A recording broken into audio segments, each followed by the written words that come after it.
All right, guys, so in today's video, this is what I think is the best video we've ever done, focusing on how to start the downswing, what to do in the downswing through impact, all the way into the follow through. And I layer it piece by piece and go over all the parts you need to have that consistent swing that you want, that I want, that we all want. So it's a little bit longer, but make sure you watch through the whole thing because each piece layers onto the previous piece. I've literally probably sent this to like 50 to 100 people this month alone.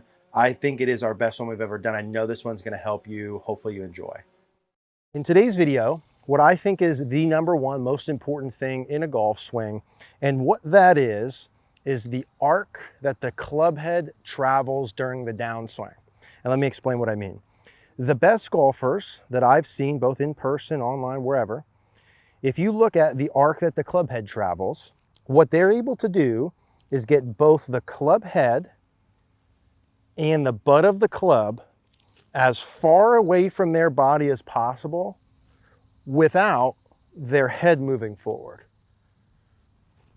The best golfers are able to get the club head and the butt of the club as far away from them as possible without their head moving forward. What we would call that right in the golf industry is a long arc follow through. And if I could, from here on out, if there was some kind of magical thing that happens, Eric, you're only allowed to teach one thing to every golfer you meet for the rest of time. What is that one thing? I would teach them the long arc follow through. I would teach them how to get the butt of the club and the club head as far away from them as possible without their torso moving forward. As we look at golfers at CogornoGolf.com that come in, you could pretty much right away tell someone's ball striking ability and their handicap level by the width or the length of the arc of the club in the follow through. So meaning, as the ball striking gets a little bit worse, as their handicap goes higher, you would see follow throughs that look much more like this. This might be you, right? If you look at your swing on video. The butt of the club's very close to their hip and the club head is not very far away. Now note if I go here, let's say maybe this is a 30 handicap player. As I start to push this farther away, this is the motion that we would see the top players. I'll show you some of this on the screen. So long arc follow through. Now, how do you get the club head as far away from you as possible without your head moving forward? It starts with arm structure. So in simple terms, you keep your arms the straightest, the longest. If I go into my follow through position in my downswing and my arms are as straight as they can get, that gets the club head as far away from me as possible. Now, as I slowly start to bend my arms, notice what happens to the club head. It gets closer and closer and closer to me. Now, if I bring that back down to the golf ball, that's way above the ball. So why is it important that we keep our arms straight in the first place as we bring those back down? Is so that I can consistently hit the ball solid, hit the ball first and the ground second. If we look at from the down the line angle, the distance between my shoulder and the club, that distance that gets, the idea would be the more constant I could keep that distance, the easier it would be to consistently strike the ball solid, eliminate fats and thins, and hit a good day to day. The more that distance is changing back and forth, you can see that changes the club head relative to the ground and makes consistent contact much more difficult. So the better the player, the straighter the arms are until about this position in the follow through where the arms are parallel to the ground. Now notice as I'm doing that, and this would be the first thing that I would want someone to learn, how do I keep my arms straight? Notice my elbows stay very close together. So from here, for me to have my arms straight, my elbows are close. As my elbows get farther away, the butt of the club gets closer to me, my arms get shorter, right? Here's my arms getting longer. So the arm straight piece. So even in the beginning, the first thing I would do, and I'm going to give you a little extra drill in case just the feels don't work as we go, would be, can I keep my elbows squeezed together and my arms straight first, things first? And then we'll work our way into this drill. So at setup position, let's say my elbows are 6 inches apart. I just want to be able to make a little half swing first.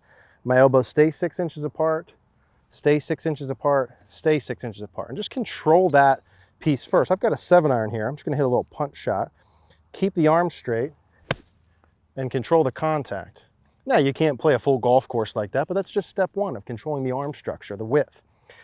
Now, we said wide arc is good, narrow arc is bad. To have a wide arc, we need to have the arm straighter. Now, to keep the arm straight for that long into the swing, I need to be able to move my body correctly. And there's really two main parts to this. One is rotation, and the other is extension. Now, the more that I do both of those, or if I do those enough, I'm able to maintain that arm structure, which is most important. Let's start with the turning piece. If I take my setup, and you can do this and try this right along with me. If I take my setup and I keep my body facing the ball, and I try and keep my arms straight into the follow through, I get to about here, about 45 degrees, and that's where I run out. Physically, I can't go any farther. If I keep going, what happens is my arms start to fold. So for those of you that have this chicken wing look, butt of the club close, narrow arc, inconsistent contact, high dynamic loft, right? Hit it shorter than you want. You have no turn. Now, all of a sudden, if I turn my body, I'm able to keep those arms straight. So what I want to do, first things first, keep the elbows close, keep my arms straight from about hip high to hip high. I want to make sure that I turn my body in the follow through.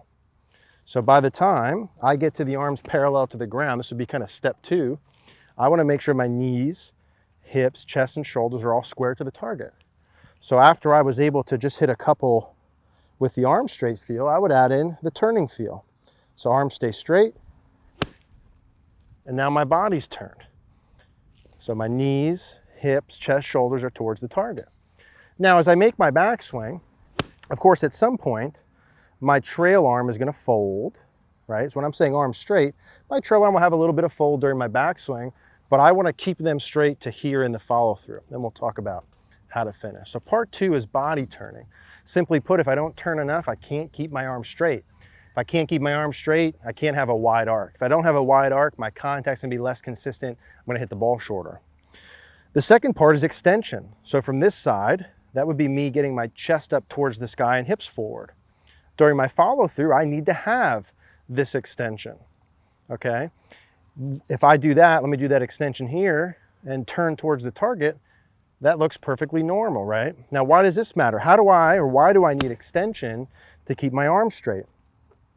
Let's do a swing here where I'm trying to keep my arm straight, and you try this again, and keep your arm straight, but now keep your chest facing down towards the ground and get your head forward.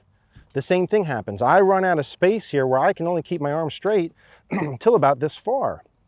And if I start to add any speed to it, my arms start to fold up quick again. So if my hips stay back and my head goes forward, my arms fold. I can't have that wide arc.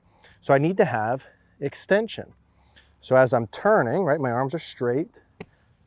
As I'm turning my body, I need extension. That extension is going to be my rib cage and my chest pointing up towards the sky. That would be layer 3 to this. So my arms are straight.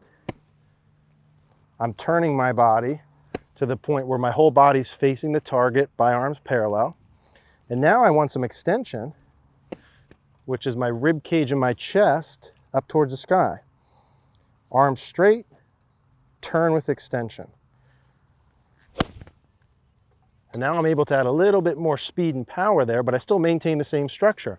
That club head is as far away from me as possible without my torso going forward. This extension piece is the piece that keeps my head back. So I mentioned what the best players are able to do in the simplest sense is have the club head as far away and the butt of the club as far away as possible without their head going forward. Here's a line in line with the golf ball. What I'm trying to do is keep my head preset over that line. I'm trying to keep my head over that line like it's a wall while I'm having my arms extended. How do I do that? Extension. So my rib cage and my chest are up. So as I'm hitting, I'm going arm straight, turn with extension. And again, that's chest up, rib cage up towards the sky. My hips are forward and my arms are pushed away. That would be like the fundamental basics that I want to practice for consistent contact. Now, as I'm extending, if I stand here to the ball, when I take my setup, I'm bent over, right? I'm bent forward. So when I extend, notice here too, so let's do two different things. One, stay bent over and try and lift your arms and keep your arms straight. Right, you can get to about here. Notice as I keep extending, I can keep my arms straight for longer. That's why that's so important in the follow through. But the extension piece, how do I hit the ball when I'm standing up through the ball? Right, see how this extension makes my club raise up? The answer to that is through side bend or tilt. So notice from the down the line angle, when I come through, my body is going to be tilted over. My right shoulder is lower than my left. So how I get to this wide arc follow through, I said I need my arms straight. Well, I can only keep my arms straight if I'm extended. Well, if I'm extended, how do I get down to the ball? I need side bend, right, or tilt, which is my right shoulder lower. And that's the last little piece of this puzzle. As you're working through here, the arms stay straight. My body has turned. My rib cage and chest are up towards the sky, but my right shoulder is down. So rib cage and chest up, shoulder down. Rib cage and chest up, shoulder down. So you see how in my follow through that my body's still tilted over. My right shoulder's lower than my left. My neck is even tilted. That's the piece that keeps me the same distance from the ground. So as you're practicing this, elbows stay the same distance, arms stay straight. That's going to be piece number one. And notice as I'm swinging here, as you're practicing your golf swing, this is a basic fundamental drill you could do forever. And I would do at about this swing length that I'm doing. About to left arm parallel or lead arm parallel to the ground in the backswing, and about the same in the follow through. So it's kind of like a 3/4 fundamental drill. Arms are straight, body's fully turned. I'm just ramping up speed a little bit here, but notice in the same position, knees, hip, chest, shoulders all the way towards the target. I don't have my right foot, right knee, right hip back. That's going to make me bend my arms narrow arc. I'm fully turned. Chest and rib cage are pointed up towards the sky. Right, if I just started to do some little practice hits here with no backswing to my follow through, keep my head over the stick, turn my body, chest up, right shoulder down. This is how I'd start if you're just trying to feel it. Use a mirror. Keep your head right where you're starting. Keep your arms extended. Turn your body, chest and rib cage up, right shoulder down into your follow through. Those are the pieces we want to feel. I would do one or two like that first. And then I can work those into my swing on the way through. The blend of those movements, the turning, the tilting to the right, and the extending are what makes that swing look smooth when you go through. It's the timing of all of those. So with a mirror video, keep your head where it starts, extend the arms, chest and rib cage up, right shoulder down. Extend the arms, chest and rib cage up, right shoulder down. Now that's how I would be practicing those movements. Now, I'm just gonna give you a quick little drill to assist with the arm straight and feels if those feels themselves don't accomplish that move for you. All right, guys, so just the piece to keep in mind, if when I'm saying keep your arm straight, that's hard for you to feel, I would just go with the old faithful, a bucket drill. Grab a range bucket, put it right in the middle of your sternum, and squeeze it together with your biceps. Now, you don't need to be able to hit balls with this, but what this does is it helps keep your elbows the same distance, and it forces you to start to feel what I'm mentioning with your body. I'm turning, I'm keeping my right shoulder down, but my chest and my rib cage are up towards the sky. So just a little caveat, if you guys have a hard time with the arm piece, utilize the bucket. All right, guys, so a couple of things I know some of you are thinking and may want to ask, let's go over. The first thing I'd say is this does work with all clubs. This would be the same with a sand wedge or a driver. The second thing would be how you practice this. And what I would say when you're practicing is we like 2 rehearsals, 1 hit, and filming your swing to confirm what you're doing. So that would look like this: normal setup, arms straight, turn, chest up, right shoulder down. That's 1. Arms straight, turn, chest up, right shoulder down. That's 2.